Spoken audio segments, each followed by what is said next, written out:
Kali ini saya akan menjelaskan dinamika dan tantangan Pancasila sebagai sistem etika.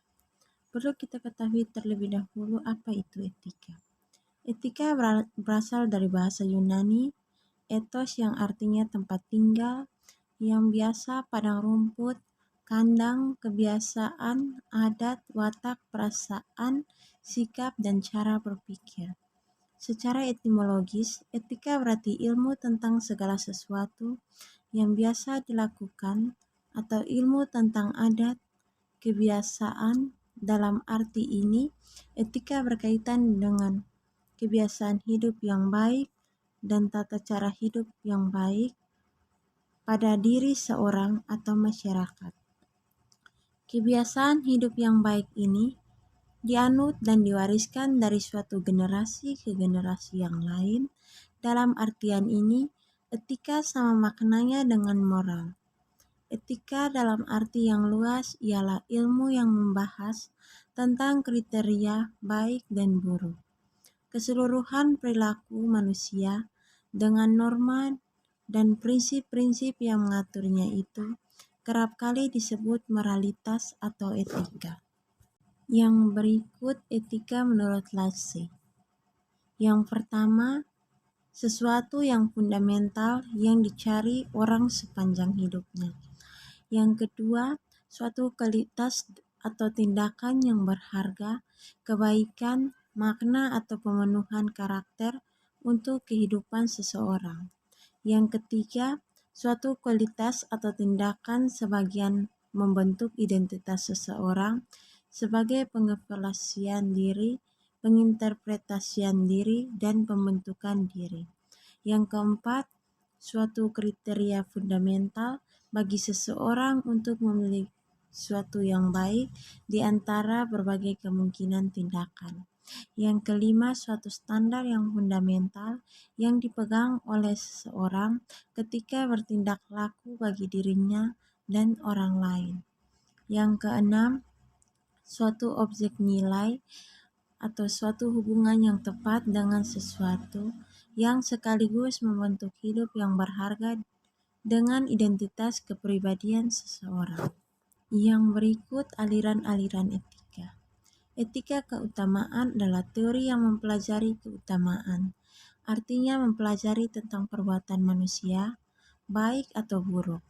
Beberapa watak yang terkandung dalam nilai keutamaan adalah baik hati, kesatria, belas kasih, terus terang, bersahabat, murah hati, bernalar, percaya diri, penguasaan diri, bekerja bersama, berani, santun, jujur, terampil, adil, setia, bersahaja, disiplin, mandiri, bijaksana, peduli, dan toleran.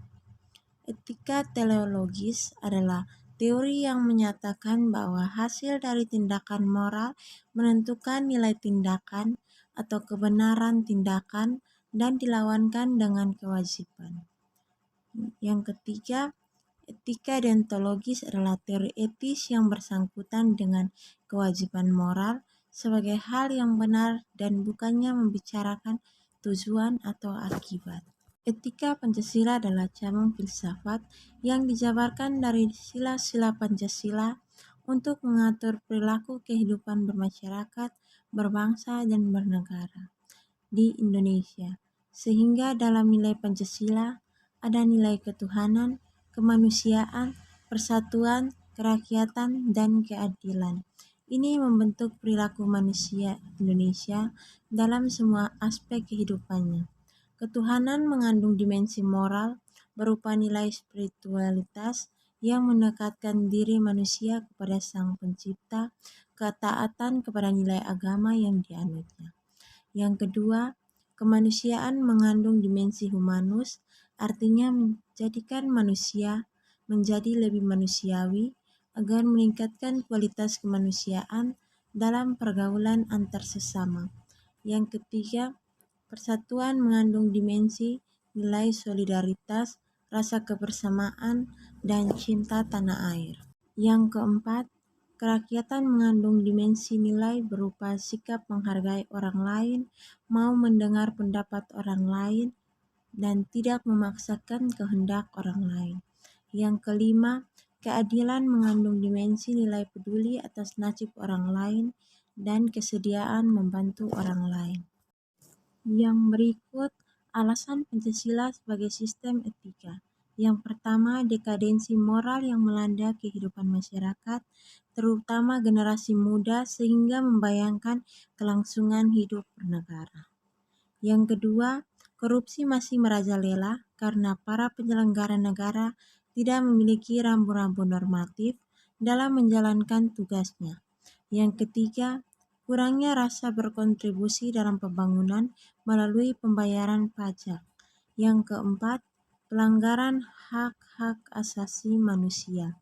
Yang kelima, kerusakan lingkungan yang berdampak terhadap berbagai aspek kehidupan manusia seperti kesehatan, kelancaran, penerbangan, dan nasib generasi yang akan datang. Yang berikut membangun argumen tentang dinamika dan tantangan Pancasila sebagai sistem etika. Yang pertama, pada zaman Orde Lama, pemilu diselenggarakan dengan semangat demokrasi yang diikuti oleh banyak partai politik, tetapi dimenangkan 4 partai politik, yaitu Partai Nasional Indonesia, Partai Muslimin Indonesia, Partai Nahdlatul Ulama, dan Partai Komunis Indonesia. Yang kedua, argumen tentang tantangan Pancasila sebagai sistem etika. Yang pertama, tantangan terhadap sistem etika Pancasila pada zaman Orde Lama berupa sikap otoriter dalam pemerintahan sebagaimana yang tercermin dalam penyelenggaraan negara yang menerapkan sistem demokrasi terpimpin.